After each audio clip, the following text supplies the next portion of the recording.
वालेकुम स्टूडेंट्स, आज हम करेंगे क्लास 9th की exercise number 1.6 question number 1।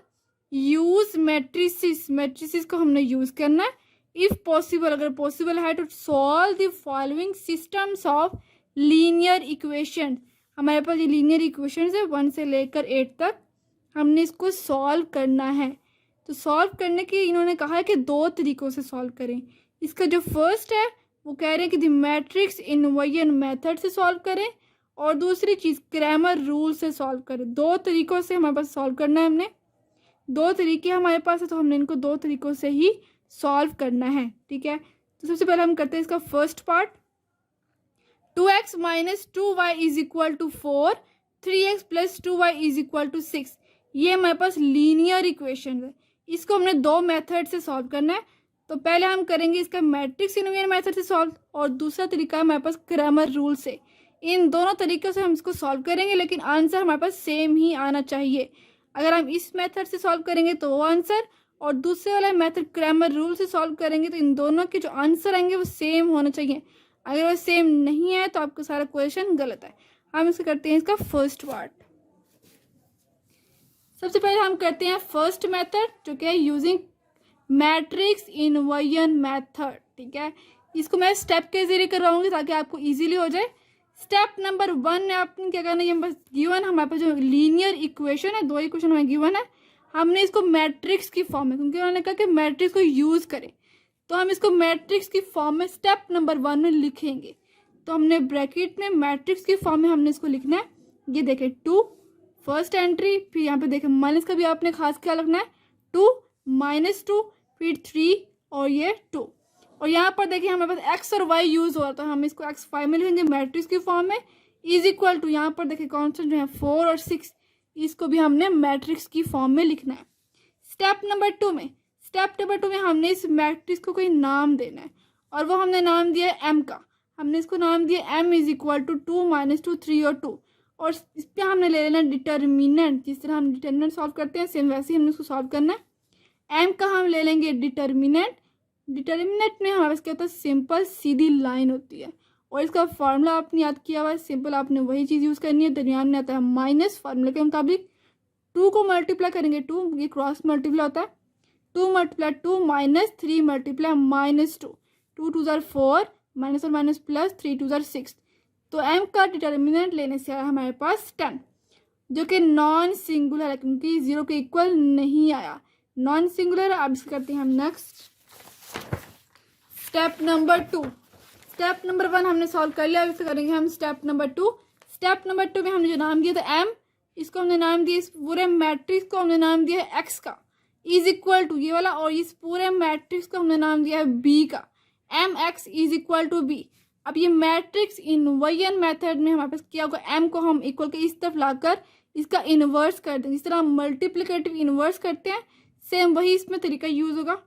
x इधर ही रहेगा और m इधर आकर -1, यहाँ पे +1 था m के ऊपर, और यहाँ पर इक्वल के इस तरफ आकर -1 हो जाएगा, तो m इनवर्स b, और यहाँ पर x की जगह पे हमने ये पुट किया x और y is equal to m inverse b। इसको मैंने नाम दिया इक्वेशन नंबर 1 का।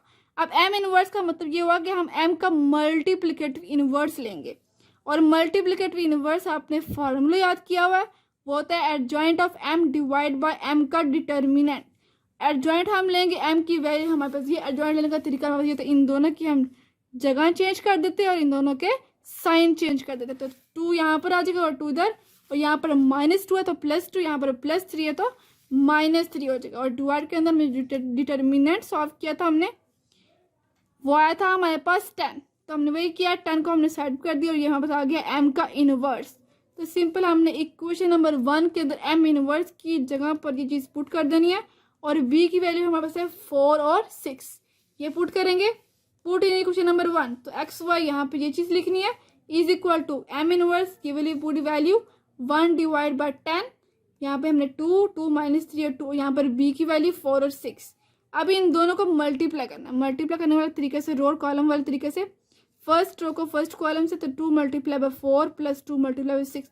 अब नीचे हमने दूसरी रो को हमने इसी कॉलम के साथ मल्टीप्लाई करना है, -3 multiply 4 plus 2 multiply by 6, 1/10, 2 4 8 plus 2 6 12, 3 4 12, लेकिन माइनस का 12 प्लस 2 6 ज़ा 12, 1/10 और यहाँ पर 12 में 8 ऐड करेंगे तो 20 और 12 में से 12 निकालेंगे तो 0। अब ये 1 और 10 को हमने इन दोनों के साथ मल्टीप्लाई कर देना, 1 और 10 मल्टीप्लाई बाय 20, फिर इसी 1/10 को हमने मल्टीप्लाई करना है 0 के साथ। तो कटिंग करेंगे 10 1 10 और 10 2 ज़ा 20, 2 बचेगा ऊपर और डिवाइड नीचे हमारे पास बचेगा 0। क्यों बचेगा? क्योंकि हम 1 और 10 को अगर 0 से मल्टीप्लाई करेंगे तो 0 ही आएगा। यहाँ पर देखिए x के बिल्कुल सामने 2 है तो x इज इक्वल टू 2 हो जाएगा, और y के बिल्कुल सामने 0 है तो y की वैल्यू 0 आ गई। इसको हमने सॉल्व किया अभी फर्स्ट मेथड से, मैट्रिक्स इन्वर्जन वाले मेथड से। अब इसको हम सॉल्व करेंगे सेकेंड मेथड जो कि है क्रैमर रूल वाला मेथड। अब हम करेंगे इसके क्रैमर रूल्स के जरिए सॉल्व। हमने मैट्रिक्स हमें गिवन है ए, हमने इसको नाम दिया है ए का, 2 - 2 3 और 2। सबसे पहले हमने ए एक्स और ए वाई को सेपरेट कर लेना। ए एक्स में हमने एक्स की जो वैल्यू 2 और 3 है, इसकी जगह पर बी की वैल्यू 4 6 पुट कर देनी, सिंपल, और कोई मुश्किल काम नहीं है। सिर्फ और सिर्फ एक्स की जो हमारा ये एक्स था और ये वाई था, तो एक्स की जगह पर हमने पुट कर देना 4 और 6, और बाकी सेम वही चीज़ -2। और वाई हमने ए वाई हमने सॉल्व करना, तो उसके यहाँ पे हमने 2 3 को वैसे लिख देना है, इस वाई की जगह पर हमने 4 6 लिख देना है बस। अब अपने करना है ए का डिटर्मिनेंट सॉल्व, इसी ए का डिटर्मिनेंट। तो कैसे सॉल्व करना है? क्रॉस मल्टीप्लाई कर देना है, 2 को मल्टीप्लाई 2 के साथ, दरमियान में माइनस, और 3 को मल्टीप्लाई करना है हमने -2 के साथ। तो 2 2 4 माइनस माइनस प्लस, 3 2 6, तो 4 में 6 ऐड करेंगे तो 10। ए का डिटर्मिनेंट आ गया हमारे पास 10, जो कि नॉन सिंगुलर है। और ये दो फार्मूले आपने याद कर लें, एक फार्मूला याद करना है x is equal to A x का डिटर्मिनेंट डिवाइड बाय ए का डिटर्मिनेंट। ए एक्स का हमारे पास जो चीज़ आई थी हमारे पास ये थी 4 6 -2 2 डिवाइड के अंदर ए का डिटर्मिनेंट आया हमारे पास 10। अब इसको क्रॉस मल्टीप्लाई कर लें क्योंकि हमने ए एक्स का डिटर्मिनेंट सॉल्व करना है। तो 4 मल्टीप्लाई बाय 2 -6 मल्टीप्लाई -2 डिवाइड में 10, 4 2 ज़ा 8, माइनस और माइनस प्लस, 6 2 ज़ा 12, 12 में 8 ऐड करेंगे तो 20, और 10 1 ज़ा 10 और 10 2 ज़ा 20। एक्स की वैल्यू आ गई है 2, और सेम वाई का जो दूसरा फार्मूला है ए वाई का डिटर्मिनेंट डिवाइड बाय ए का डिटर्मिनेंट। ए वाई की वैल्यू हमने सॉल्व की थी ये 2 3 4 से, इसको क्रॉस मल्टीप्लाई करेंगे और डिवाइड के अंदर 10 जो कि ए का डिटर्मिनेंट है, 2 × 6 -3 मल्टीप्लाई 4 डिवाइड बाय 10, 2 6 ज़ा 12 -3 4 ज़ा 12 डिवाइड बाय 10। तो 12 में से 12 निकालेंगे तो 0, तो y की वैल्यू आ गई यहाँ पे 0, x is equal to 2, y is equal to 0, दोनों वैल्यू सेम। हमने मैट्रिक्स इन्वर्जन वाला मेथड सॉल्व किया, उसमें भी हमारा ये वाला आंसर आया था, और हम दूसरा मेथड जो क्रैमर रूल से हमने इसको सॉल्व किया तो इसका भी आंसर सेम आया। तो सेम ही आना चाहिए वरना आपका सारा क्वेश्चन गलत हो जाएगा।